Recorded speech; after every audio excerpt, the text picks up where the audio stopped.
Hey guys, welcome to our channel. In this video, you will learn on how to change Microsoft Teams notification sound. Okay, so right here, as you can see, I am already in my account. And then after that, you have this three dots at the top right of your screen. So this is for settings and more options. So simply click on this one. And then you have here the settings. So just simply click on it. All right, and then you have here the notifications and activity. So simply click on it, and then here we have the sound. Okay, so we have the play sounds with notifications. So make sure that you have checked this box, and then to change the sound, just simply click on this option. Okay, and then we have here the different sounds that we can use.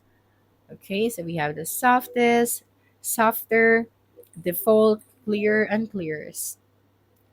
Okay, so I think I'm just going to use this one. Then after that, you just have to close this section.